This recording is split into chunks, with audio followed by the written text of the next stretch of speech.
সাঁইথিয়া ব্লকের বিডিও শ্রী সুজন কুমার পাণ্ডেকে হুমকি বিজেপি জেলা সভাপতি ধ্রুব সাহার। অফিসে ঢোকার সময় ব্যাপক ধস্তাধস্তি পুলিশের সাথে। বিজেপি নেতা কর্মীদের ব্যাপক উত্তেজনা বিডিও অফিসের ভেতরে। বিডিওকে তৃণমূলের দালাল আখ্যা বিজেপির, পাশাপাশি জিনা হারাম করে দেওয়ার হুমকি দেন বিজেপির জেলা সভাপতি। এমনকি বিডিওর আরদারির সঙ্গে তীব্র বাগবিতণ্ডায় জড়ান ধ্রুব সাহা। শুক্রবার বীরভূমের সাঁইথিয়া ব্লকের অন্তর্গত আহমেদপুর বিডিও অফিসে বিজেপির আবাস যোজনার প্রতিবাদে বিক্ষোভ ও স্মারকলিপি কর্মসূচি ছিল। সেখানে ধ্রুব সাহার উপস্থিতিতে বিশাল মিছিল বিডিও অফিসে এসে পৌঁছয়। সেখানেই পুলিশের পক্ষ থেকে কড়া নিরাপত্তার ব্যবস্থা করা হয়। প্রথমে সেখানে বিজেপি কর্মীদের সঙ্গে পুলিশের ব্যাপক ধস্তাধস্তি হয়। পরে বিডিও অফিসের সামনে অবস্থান বিক্ষোভ করেন বিজেপি। পরবর্তীতে বিজেপির জেলা সভাপতি ধ্রুব সাহা সহ একগুচ্ছ নেতা বিডিও অফিসে আসেন। সেখানেই বিডিওর সঙ্গে তীব্র বচসা বাঁধে ধ্রুব সাহা এবং জেলা সাধারণ সম্পাদক শ্যামসুন্দর গড়াইয়ের। সেখানেই বিডিওর টেবিল চাপড়ে ধ্রুব সাহা বিডিওকে হুমকি দেন। তিনি বলেন, আপনার জিনা হারাম করে দেব। পাশাপাশি বিডিওকে তৃণমূলের দালাল বলেও কটাক্ষ করেন। দেখুন, এই বিডিও অফিস তৃণমূলের দলীয় কার্যালয়ে রূপান্তরিত হয়েছিল। আজকে তৃণমূলের দলীয় কার্যালয় যাতে না থাকে, তৃণমূলের ফ্ল্যাগটা যাতে বিডিও অফিস থেকে নামা হয়, তার জন্য একটু এত সবে ঝাঁকি হয়। পুরা বড় আন্দোলন अभी বাকি হয়।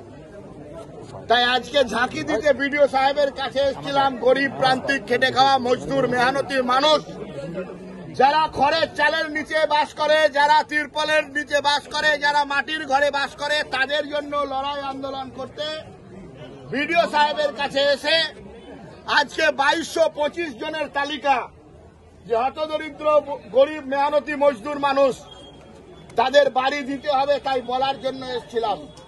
আজকে বলতে এসেছিলাম, বিজেপির পতাকায় জিতেছে, বিজেপির পদ্মফুল সিম্বলে জিতেছে।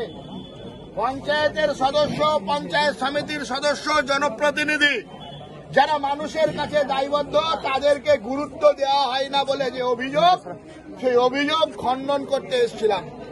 বিডিও সাহেব প্রথমে একটু চিরিক বিরিক করছিল, তৃণমূলের অনেক নুন খেয়েছেন তো, তাই একটু চিরিক বিরিক করছিল। ওনাকে একটু আইনের কথাগুলো মনে করিয়ে দিলাম। বিডিও সাহেবকে বললাম যে এখনো অনেক রাস্তা আপনাকে চলতে হবে সাহেব, আপনি একটু সোজা হয়ে চলুন, না হলে অনেক গুড় বাতাসা খাওয়ার নেতা এখন ললিপপ খাচ্ছে, আপনিও ললিপপ কিন্তু আগামী সময় খাবেন। তাই স্বাভাবিকভাবে আইনের শাসন রাখুন। আইনের শাসন প্রতিষ্ঠা করার যে দায়িত্ব আপনি নিয়েছেন, সেটা পালন করুন, সেটা বলতে আমরা বিডিও সাহেবের কাছে এসেছিলাম। দিল্লি দৌড়ানোর কথা বললেন বিডিও সাহেবকে। দিল্লি, আপনি জানেন, এসসি এসটিদের যদি বঞ্চনা করা হয়, দেশে একটা স্বতন্ত্র ব্যবস্থা আছে, প্রিভেনশন অ্যাট্রোসিটি অ্যাক্ট। সেই অ্যাক্টে গরিব শিডিউল কাস্ট শিডিউল ট্রাইবদের অধিকার প্রতিষ্ঠা করার জন্য যেখানে যেতে হয়, আমরা জানি, আমরা পড়াশোনা করেই রাজনীতিটা করছি।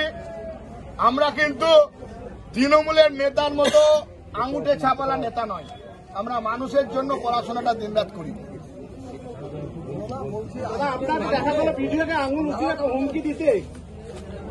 তৃণমূল অফিস বানালে আমরা কি লেবন চুষবো, না ফুলের মালা দিব, আঙুল তুলবো? আপনি কি বেকার, কোনো কাজের সন্ধানে আছেন? আপনি কি কাজের জন্য চিন্তিত? মোবাইল রিপেয়ারিং শিখে নিজেকে স্বনির্ভর করতে চান? তাহলে আজই যোগাযোগ করুন মোবাইল রিপেয়ারিং কোর্সের জন্য জেএন মোবাইল ট্রেনিং সেন্টারে। আর অল্প সময়ে মোবাইল হার্ডওয়্যার এবং সফটওয়্যারের কাজ শিখে হয়ে উঠুন একজন দক্ষ mobile technician. JN mobile training সেন্টারে আপনি যে সমস্ত কোর্সগুলি করতে পারবেন সেগুলি হলো component basic to advance, multimeter and DC power supply, pasted and double decker CPU খোলা ও লাগানো, fault finding, mobile software, mobile hardware এবং সফটওয়্যারের সমস্ত রকম কাজ শিখে আপনিও নিজস্ব বিজনেস শুরু করুন। ভর্তির জন্য আজই যোগাযোগ করুন জেএন মোবাইল ট্রেনিং সেন্টারে। জেএন মোবাইল ট্রেনিং সেন্টার পরিচালনায় JN enterprise, KDM distributor, Basudebpur, Samserganj, Murshidabad.